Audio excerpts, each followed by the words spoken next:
नाम कमाया। रोहतास चौधरी जी हमारे बीच में हैं।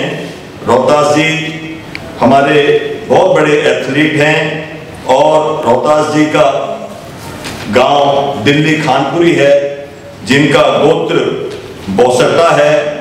और रोहतास चौधरी जी अभी बहुत जवान और युवा हैं, लेकिन जब इनको अपना जीवन शुरू करना था, उस छोटी सी उम्र में फादर साहब की डेथ हो गई। एमसीडी में एम्प्लॉय थे फादर साहब, धर्मवीर सिंह जी उनका नाम था। 2004 की बात है, मात्र 21 साल की आयु इनकी थी। इन्होंने 2004 में बॉक्सिंग से अपनी कैरियर की शुरुआत की। जब ये 2004 में जब ये बॉक्सिंग की कैरियर की शुरुआत कर रहे थे, उसी समय पिता का देहांत हुआ। उसके बाद इनका 2007 में मेजर एक्सीडेंट हो जाता है और बाइक एक्सीडेंट में इनके 7 ऑपरेशन होते हैं। 2 साल तक बेड रिडर रहते हैं, बिस्तर पे रहते हैं 2 साल तक। बड़ी पीठ में इनकी L4-5 जैसे बोलते हैं, वहां इंजरी होती है। योगा से इन्होंने फिर अपनी दोबारा से शुरुआत की, योग करना शुरू किया फिटनेस के लिए, और दुनिया को इन्होंने अपना लक्ष्य रखा कि दुनिया में मुझे अपना एक मुकाम हासिल करना है। उस मुकाम के तहत 10,000 पुशअप्स का 2015 में रिकॉर्ड तोड़ा। एक साथ 10,000 पुशअप्स इन्होंने लगाए और आज इनको पुशअप मैन ऑफ इंडिया, आज रोहतास जी पुशअप मैन ऑफ इंडिया के नाम से जाने जाते हैं। कई जगह ब्रांड एम्बेसडर हैं। 2016 में इन्होंने एक रिकॉर्ड ब्रेक किया इंग्लैंड का, जिसमें 36 किलो वजन पीठ पे रखकर 38 पुशअप 1 मिनट में लगाने थे। 36 किलो वजन 38 पुशअप 1 मिनट में इन्होंने 36.600 ग्राम वजन रखकर 38 की जगह 51 पुशअप लगाए और वो ब्रेक किया। इंग्लैंड का रिकॉर्ड इन्होंने पहली बार Guinness book of world record में इनका नाम स्वर्ण अक्षरों में वहां पर लिखा गया। 2024 में, जिसमें हम भी उसके विटनेस हैं, स्पेन का रिकॉर्ड ब्रेक किया, जिसमें 36.5 किलो का वेट पीठ के ऊपर रखकर 537 पुशअप लगाने का रिकॉर्ड था 1 घंटे में। लेकिन इन्होंने 36.5 के अलावा 37.100 ग्राम वेट पीठ पे रख के 537 के मुकाबले 743 पुशअप लगाए और रिकॉर्ड ब्रेक किया वर्ल्ड का। 9 नवंबर 2024 को अहमदाबाद गुजरात में 27.200 ग्राम किलो का वेट का एक रिकॉर्ड था, जो कि 537 पुशअप्स का था।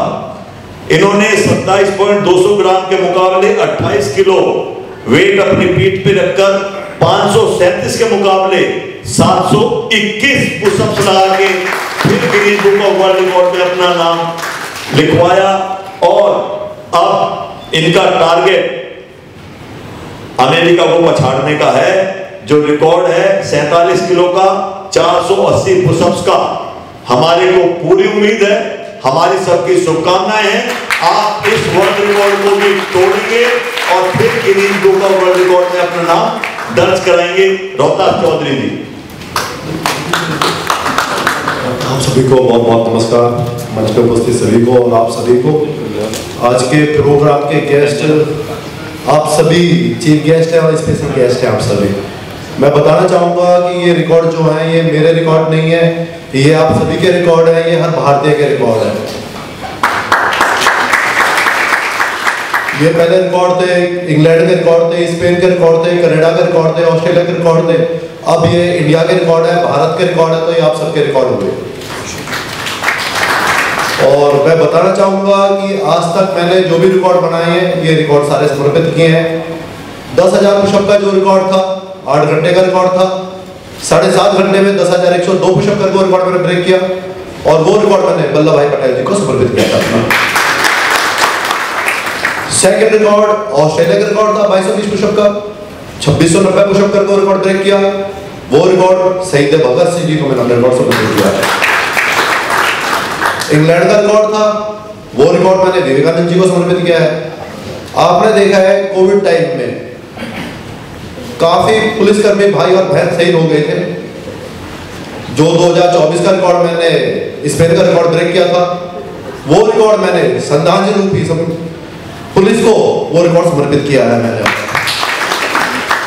और आने वाला जो रिकॉर्ड रहेगा, अगर उस रिकॉर्ड में मैं कामयाब होता हूं ब्रेक करने के लिए, तो वो रिकॉर्ड इंडियन आर्मी को समर्पित है। मेरा मकसद रिकॉर्ड ब्रेक करने के साथ ये था कि हम अपने समाज को के लिए क्या कर सकते हैं। जो भी रिकॉर्ड रहे हैं, मैंने आज तक किसी रिकॉर्ड के लिए कोई स्पॉन्सरशिप नहीं लिए, सेल्फ से सारे रिकॉर्ड किए हैं। और समाज की तरफ से, कि मैं समाज से आता हूँ, गुर्जर समाज से आता हूँ, तो मैंने गुर्जर समाज की तरफ से सारे रिकॉर्ड ये समर्पित किए हैं। मेरा मानना यह है कि कभी भी जीवन में 2 रूल हमारे जीवन में होने चाहिए। एक तो कभी भी ना घबराना, और एक आत्मविश्वास। अगर आपके अंदर आत्मविश्वास है और कभी ना घबराना, निडरता है, तो आप सब अचीवमेंट कर सकते हो जो आप सोच सकते हो। एक बार जीवन मिला है, इस जीवन को छोटे लक्ष्य के लिए मत जिए, हमेशा बड़ा लक्ष्य होना चाहिए। और एक चीज और मैं कहना चाहूंगा, जो भी आप अचीवमेंट करें लाइफ में, उस अचीवमेंट को करके भूल जाना चाहिए। सारे जो यहाँ गेस्ट हैं, on the dais, off the dais, और जो हमारे समाज के सारे गणमान्य लोग जो यहाँ हैं, उनको मेरा सभी को नमस्कार। मैं वीरेंद्र कसाना जी का धन्यवाद करता हूँ, उन्होंने हमें इनवाइट किया और यहाँ मैं सब लोगों के बीच आ पाया। रामरतन ग्रुप का धन्यवाद, उन्होंने ये एक इनिशिएटिव लिया और इतना अच्छा प्रोग्राम हम लोगों ने यहाँ अरेंज किया। मैं आप सब लोगों को सुन रहा था यहाँ पे, और जब भी हम कभी किसी से भी हमारी कोई बात होती थी, तो मैं हमेशा यही फील करता था कि शायद हमारी कम्युनिटी बहुत पीछे है, हम लोग शायद बहुत पीछे हैं और लोगों के अपेक्षा। लेकिन यहाँ आके मुझे लगा कि नहीं, ऐसा नहीं है, सुखसुहाट है। और हम बहुत जल्दी जो हमारा पास्ट है, जो हमारी पास्ट ग्लोरी है, जिसको हम कहते हैं हम राजा रहे, महाराजा रहे, हम इतने साल हमने इस देश में शासन किया, और तो मुझे लग रहा है कि शायद वो दोबारा से वो ग्लोरी हम लोग अचीव करेंगे। अब जो नए बच्चे हैं, कुछ बच्चे चाहे बोल भी नहीं पाए, लेकिन वो यहाँ आए। मुझे लगता है कि आप 10 या 15 साल, बेटा this is a matter of time, आप लोग इतने अच्छे स्पीकर्स होंगे और लोगों को बहुत अच्छे आगे एडवाइस करोगे। आप लोगों को जो ये फोरम दिया है यहाँ आके और आप बोले, इनका बहुत बहुत धन्यवाद। और मुझे ये नहीं लगता है कि मैं लोगों को कोई बहुत ज़्यादा एडवाइस कर सकता हूँ, वैसे जैसी स्टोरी आप लोगों की है, क्योंकि हम तो अब रिटायरमेंट की वर्ष में हैं, 3-4 साल में रिटायर हो ही जाएंगे। 2027 में मेरा रिटायरमेंट है, 1967 का मेरा बर्थ है, और आपके जैसे हमारे बच्चे हैं, उनसे आपसे बड़े बड़े हमारे बच्चे हैं। तो मुझे ऐसा लगता है कि एडवाइस आपको क्या लीजिए, जैसे कि अगर मैं अपने बचपन के अगर याद करूं, तो हम लोग कहाँ पढ़े, हमारे गांव में है हरे, यहाँ से 70 किलोमीटर दूर नहीं है, बट बिजली नहीं थी। और अगर आपने नाम सुना हो डिबिया या एक लालटेन, वो जला के हम लोग पढ़ा करते थे, और वो हमारी नाक में घुस जाता था, जो क्योंकि ब्लैक जो कुछ होता था। और फिर 5-7 किलोमीटर जाके स्कूल में जाते थे, फिर कॉलेज गुड़गांव जाते थे। लेकिन ठीक है, ऐसे स्ट्रगल्स करने पड़ते हैं। और अब जैसे ये बच्ची है और बहुत सारे लोग यहाँ पे हैं, अभी भी लोग स्ट्रगल कर रहे हैं, तो हमें जो ये स्ट्रगल कर रहे हैं उनकी, जैसे आपने कहा कि कैसे मदद कर सकते हैं, वो करना चाहिए। और ख़ासतौर से जो लोग पोजीशन में आ जाते हैं कभी, उनको ये हमेशा दिमाग में रखना चाहिए कि ये पोजीशन आपकी हमेशा नहीं रहेगी। Ultimately you will go back to the place from where you started. और आप ये हमेशा रखें कि आज मैंने किसकी क्या मदद की, आज मैंने क्या किया। मैंने बहुत सारे एग्जाम्पल्स ऐसे देखे हैं, जैसे हम लोग अभी भी बात करते हैं। अभी एक दिन हमारे साथ एक IPS घूम रहे थे, वो रिटायर हो चुके थे, बहुत सीनियर ऑफिसर। उन्होंने किसी चीफ सेक्रेटरी को फ़ोन किया मध्य प्रदेश में, उन्होंने फ़ोन नहीं उठाया। उसने फिर उसको दोबारा फ़ोन किया, नहीं उठाया। फिर उन्होंने एक मैसेज दिया बहुत स्ट्रॉन्ग कि आप 1.5 साल में या 6 महीने में आप रिटायर होने वाले हैं, फिर उसके बाद आप क्या करोगे, आपको यहीं आना पड़ेगा, you are not picking up my call. उसका फिर उसके बाद फ़ोन आया और उसने उसका काम किया। तो हम लोगों को ये रियलाइज़ भी करवा देना चाहिए, जो लोग पोजीशंस में होते हैं उनको, और हर आदमी को ये अंडरस्टैंड करना चाहिए कि मैं क्या किसके लिए कर सकता हूँ, क्या अपने समाज के लिए कर सकता हूँ। हम अब कहते हैं, अभी आजकल चल रहा है कि 2047 तक हम एक डेवलप्ड नेशन होंगे, हम 5 ट्रिलियन इकोनॉमी होंगे बहुत जल्दी से। तब जब हम ये डेवलप्ड नेशन होंगे तो क्या कुछ लोग ही डेवलप हो जाएंगे, सारी कम्युनिटीज डेवलप होंगी? उसमें हमारी जो ये कम्युनिटी है, गुर्जर कम्युनिटी, उसको भी डेवलप होना होगा। और मैं यही सोचता था कि शायद हमारी कम्युनिटी के, मुझे आज लगा कितने अच्छे हमारे टैलेंट है, शायद हम और अच्छे ढंग से, बहुत ज़्यादा हमें मेहनत करने की जरूरत है और करना चाहिए, जिससे हम भी अपने समाज को डेवलप कर सकें और अल्टीमेटली हमारे नेशन को डेवलप कर सकें, हम डेवलप हो सकें। और जो भी आप लोग जिस भी कैपेसिटी में हो, हमेशा हर किसी को मदद करना चाहिए। वैसे मुझे ऑफिशियल कैपेसिटीज की चीज़ें यहाँ बोलनी नहीं चाहिए, बट जहाँ मुझे मौका मिला, लाइक मैं जैसे सर ने बताया कि मैं DRT में भी था, एक पीछे वो बैठे हैं हमारे एक वकील साहब, बहुत सारे एडवोकेट्स होंगे जो जानते भी होंगे। एक अनरिटन मेरा रूल्स था कि लोकल कमिश्नर्स हमें बनाने हैं और वो बड़े एडवोकेट्स को बनाते थे हम, तो मेरा 50% कोटा गुजर्स के लिए होता था। मैं किसी को कभी बताता नहीं था, एक कोई और लगेगा, एक गुजर लगेगा, और जरूरत होती थी तो उनको कहता था तुम यहाँ से खटाना हटा दो, तुम यहाँ से बढ़ाना हटा दो, बट आपको हमें ये देना है। तो ऐसे ही हमें अभी भी मैं कोशिश करता हूँ, क्योंकि मेरा डिपार्टमेंट, मेरी मिनिस्ट्री ऑफ पार्लियामेंट्री अफेयर्स है, मैं कोई प्रोजेक्ट डील नहीं करता या कोई मैं बहुत ज़्यादा किसी के स्ट्रेट काम नहीं कर सकता हूँ, बट जो हमारे पास आते हैं हम कोशिश करते हैं उसके बारे में हम कहीं भी कुछ बोल दें, कर दें। मुझे मालूम है स्ट्राइक रेट कितना होता है, हो सकता है 50% भी काम नहीं होते होंगे, लेकिन हमारा काम है कर्म करना, लोगों की मदद करना, कोशिश कर सकें। और हमारे जो भी लोग पोजीशंस में हैं, शायद उनकी ज़्यादा रिस्पॉन्सिबिलिटी है कि वो लोगों से कनेक्ट हों। हाँ, हमारे समाज ऐसा है, उनकी एक्सपेक्टेशंस ऐसी हैं, थोड़े से बहुत ज़्यादा एग्रेसिव भी होते हैं, वो आपको बार बार भी परेशान करेंगे, बार बार भी आपको कहेंगे, बट आपको इरिटेट नहीं होना है। हमें सरकारी स्कूल से दिल्ली में हुई, दिल्ली यूनिवर्सिटी से आपने ग्रेजुएशन की है, दिल्ली यूनिवर्सिटी से आपने LLB की है, और 1998 में LLB करने के बाद आपने दिल्ली की हाई कोर्ट और district court, Patiala house court में अपनी वकालत शुरू की 1998 से। वकालत करते हुए 2015 तक आपने वकालत की, लेकिन आपका रुझान दिल्ली न्यायिक सेवा की तरफ था, या कहीं पर भी आप जुडिशरी में जाएं, आपका रुझान शुरू से था। मैंने आपको पहले दिन आप वकालत में आए थे, उस दिन से आपको देखा है मेहनत करते हुए पटियाला हाउस कोर्ट से। आज जोगिंदर लोहिया जी हमारे बीच में हैं। 2016 में इन्होंने हायर जुडिशरी सर्विस का एग्जाम मध्य प्रदेश से क्लियर किया, और उसके बाद कोर्ट मैनेजमेंट का कोर्स करने, ट्रेनिंग करने के लिए कैलिफोर्निया USA गए। Registrar examination high court Madhya Pradesh Jabalpur में ये रहे, सेवाएं दी। प्रिंसिपल जज फैमिली कोर्ट भी सेवाएं दी, और प्रेजेंटली अभी registrar law national human right commission में हैं। हम जल्द कामयाबी के लिए, और ज्यादा कामयाबी के लिए भगवान से प्रार्थना करते हैं कि हमारे साथी, हमारे भाई जोगिंदर लोहिया जी बहुत जल्द मध्य प्रदेश हाई कोर्ट में जज बने, ऐसी हमारी कामना है। जोगिंदर लोहिया जी।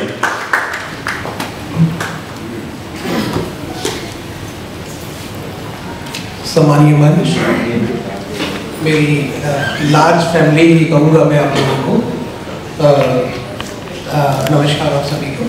जैसा कि कसाना साहब ने कहा कि मेरा जुडिशियल की तरफ इंटरेस्ट था, तो कभी नहीं था, बिकॉज नेवर मैं कभी सभी चौहान साहब हैं या कर्नल सिंह साहब हैं, हमारे वर्मा जी तो खैर सबसे पहले गुरु रहे हैं, बहुत सारे लोग हैं वकील यहाँ वैसे सबको मैं बड़े अच्छे से इन लोगों के साथ मैंने प्रैक्टिस की है, तो कभी नहीं था।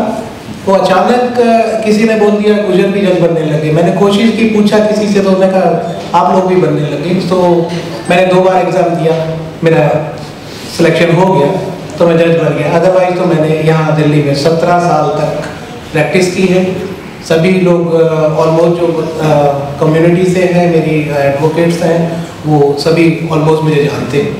और ये अगर आप लोगों को आप लोग मुझे नहीं जानते तो ये मेरा दुर्भाग्य है कि इतने बड़े बड़े लोग यहाँ, इतनी समझो कि एमिनेंट पर्सनैलिटीज़ यहाँ बैठी हुई हैं, उसके बावजूद भी मैं शायद आप लोगों को नहीं जानता हूँ। जहाँ तक किसका सवाल है कम्युनिटी का कहते हैं कि हम लोग शायद हो गए हैं, ठीक है। अभी हम लोगों में अगर देखते हैं तो जुडिशियल में भी at least hundreds of I think अभी जुडिशियल ऑफिसर्स हम लोगों में से है। इवन देन बहुत कमी है क्योंकि मैं रजिस्ट्रार एग्जामिनेशन रहा हूँ, तो लिस्ट में ढूंढते थे तो हज़ारों में भी कोई एक नाम नहीं मिलता था।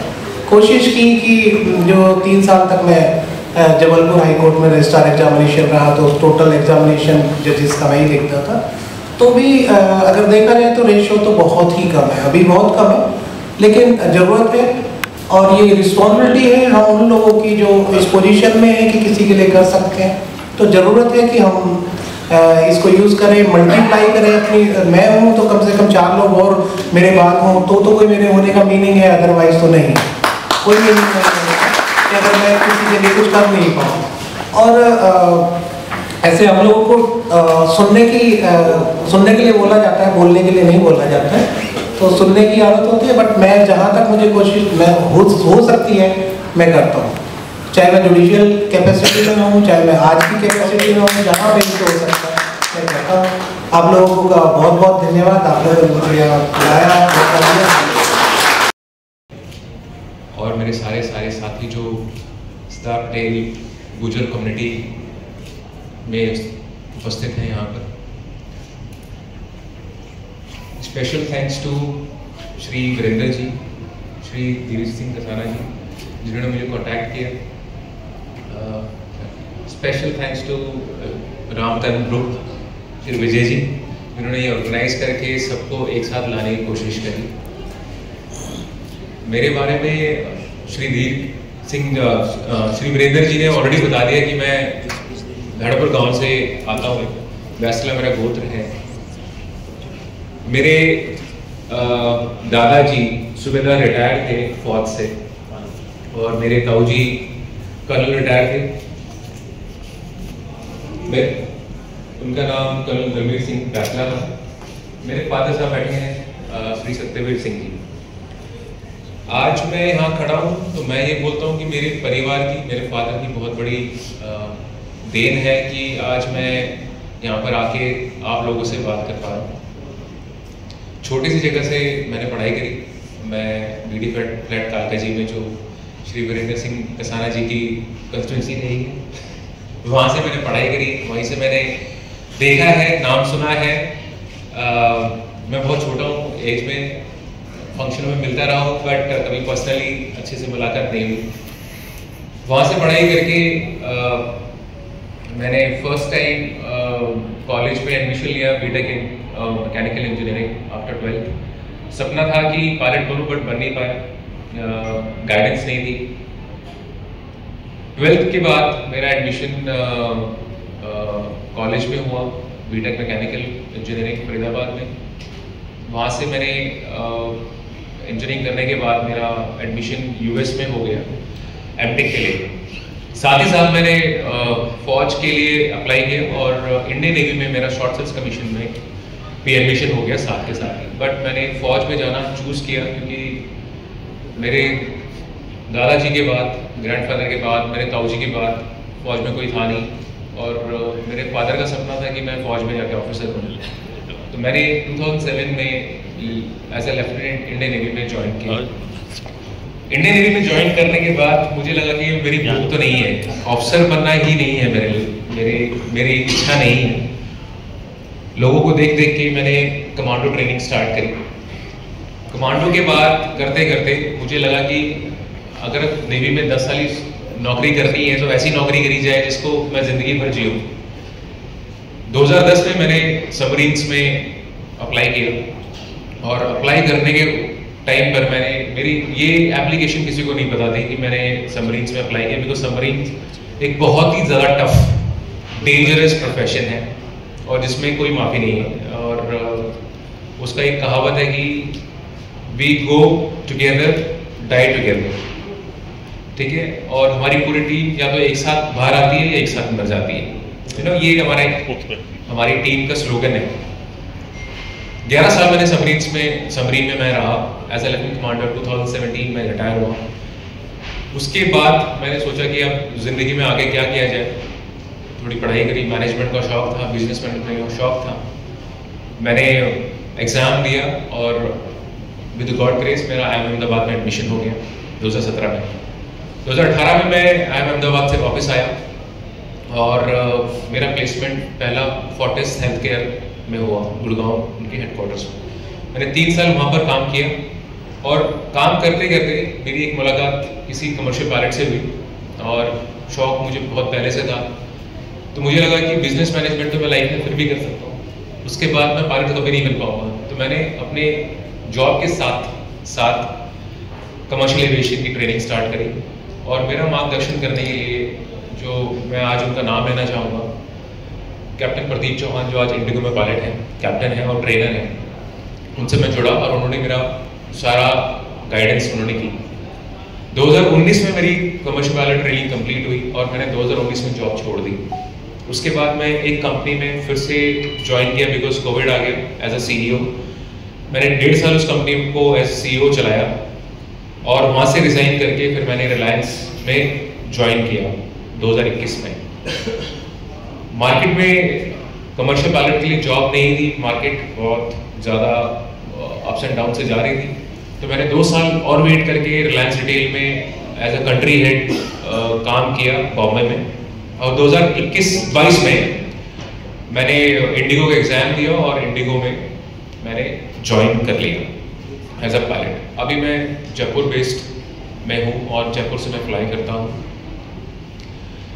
जब मैंने कमर्शियल पायलट किया तो मुझे ये नहीं पता था कि मैं दुनिया का पहला आदमी हूँ जो सबमरीन में ऑफिसर भी रहा है और पायलट भी बन गया, ये मुझे नहीं पता था।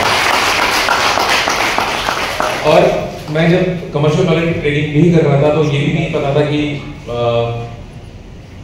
इसके बारे में किसी को नहीं पता था। सिर्फ मेरे घर वालों को, मेरे मॉम डैड को पता था कि मैं कमर्शियल पायलट की ट्रेनिंग कर रहा हूँ और मेरे किसी भी फ्रेंड्स को नहीं पता था। और एक कामयाब साइंटिस्ट हैं जो कि हमारे बीच में यहाँ पर मौजूद हैं। मैं उनको डॉक्टर श्रीमती सुमन गुर्जर जी, जोरदार तालियां सुमन गुर्जर जी के लिए। सुमन गुर्जर जी राजस्थान में हैं, रहने वाली राजादंड कोई गांव है, राजादंड पाली जिला जोधपुर राजस्थान से हैं और छावड़ी इनका गोत्र है। और इनकी जो शादी है वो हमारे दोस्त हैं गोरसी साहब, ये मौजूद हैं। गोरसी साहब उनके पुत्र से हुई है, वो भी साइंटिस्ट हैं। आज वो आ नहीं पाए क्योंकि उनका ऑफिस से उनको छुट्टी नहीं मिली है। ये गोरसी साहब कैथल से हैं, हरियाणा से। हमारी बेटी सुमन गुर्जर ने BTech M.Tech computer science Rajasthan university से किया है। हमारी बेटी ने pursuing right now PhD from IIT Roorkee. तो ये जोरदार तालियों से इनका देखिए स्वागत। और अभी Suman ji as a scientist काम कर रही हैं इंडिया मेट्रोलॉजिकल डिपार्टमेंट 15 साल से, और इन्होंने इसरो में भी 5 साल तक काम किया है रिसर्च साइंटिस्ट के रूप में। इसरो आप जानते हैं कितनी बड़ी संस्था है। और national institute of hydrology Roorkee, जल शक्ति मंत्रालय में भी इन्होंने काम किया, अपनी सेवाएं दी हैं। और इनको बेस्ट एम्प्लॉय अवार्ड 2023-2024 का बेस्ट एम्प्लॉय अवार्ड इनको दिया गया है, जो कि ऑनरेबल मिनिस्टर किरण रिजिजू जी ने दिया, और people choice award of department of science and technology. मैं निवेदन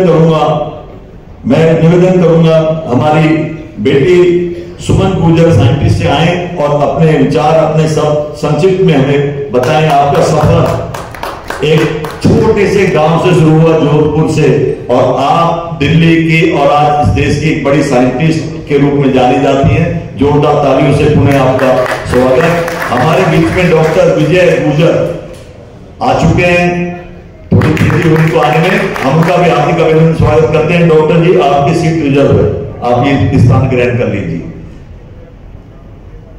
सुमन गुर्जर जी।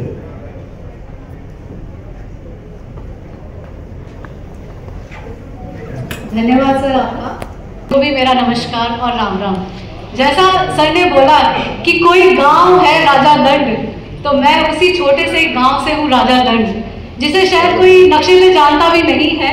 जोधपुर नाम तो आप लोगों ने सुना होगा, और हो सकता है पाली डिस्ट्रिक्ट भी आपने सुना होगा, पर उससे भी दूर एक गांव है छोटा सा, जिसका नाम है राजा दंड। नाम सुन के भी लगता है कि कहते थे लोग कि शायद यहाँ पे राजा दंड ज्यादा रहता होगा, इसलिए इस गांव का नाम राजा दंड है। बट ये जो है, ये गांव जो है वो जोधपुर से जब हम जयपुर जाते हैं और अजमेर की तरफ जाते हैं, तो बिलाड़ा के पास में ये गांव पड़ता है। और मुझे जैसा हम यहाँ पे इतनी देर से मैं सुन रही हूँ और मैं जानती भी हूँ, मैं यहाँ पे उन लोगों के बीच में हूँ जो प्राउडली कहते थे कि हम गुर्जर हैं, बिकॉज कोई नंबरदार है, कोई जमींदार है, कोई बड़े जमींदार लोग हैं, यहाँ पे सब पैसे वाले लोग हैं।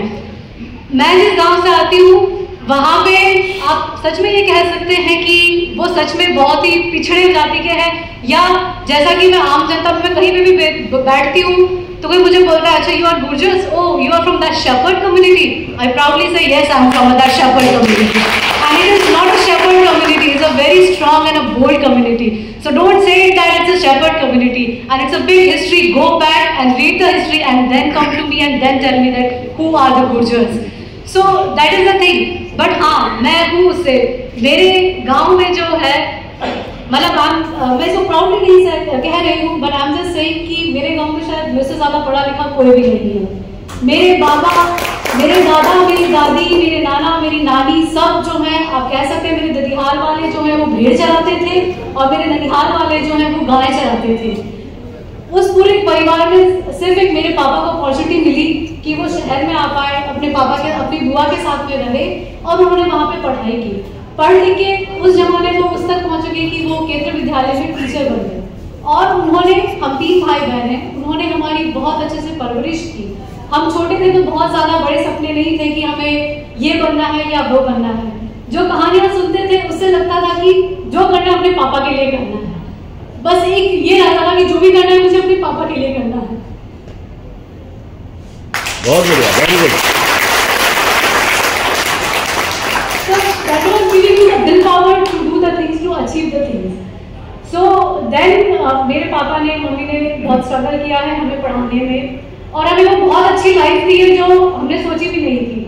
और मेरे पापा ने एक और चैलेंज फेस किया, जो आप लोगों को पता होगा कि राजस्थान में जो बाल विवाह की होती है, भाई बचपन में शादी कर दी है, पूरी फैमिली एक तरफ है कि इनका तो बचपन में शादी करनी है, पर मेरे पापा ने स्टैंड लिया और कहा कि नहीं, इनकी शादी नहीं करनी है, अगर इनकी बचपन में शादी कर दी तो इनका जो है जीवन यही बर्बाद हो जाएगा, फिर मेरा शहर में आके पढ़ने से क्या फायदा होगा। तो उन्होंने अपने घर वालों से लड़के अगेंस्ट हम लोगों की शादी नहीं होने दी और हमें प्रॉपर एजुकेशन दी। उसी विभाग पे मैंने बीटेक एमटेक किया राजस्थान यूनिवर्सिटी से। उसके बाद में मैंने एज ए रिसर्च साइंटिस्ट जो है इसरो में जॉब किया, फिर एज ए साइंटिस्ट रुड़की में जॉब किया, एंड उसके बाद में जो है नाउ मैं मौसम विभाग में हूँ, जिसको इंडिया मेट्रोलॉजिकल डिपार्टमेंट थोड़ा बड़ा हो जाता है, मौसम विभाग सब जानते हैं, तो मैं अभी उसमें कार्यरत हूँ और दिल्ली में ही जो है पोस्टेड हूँ।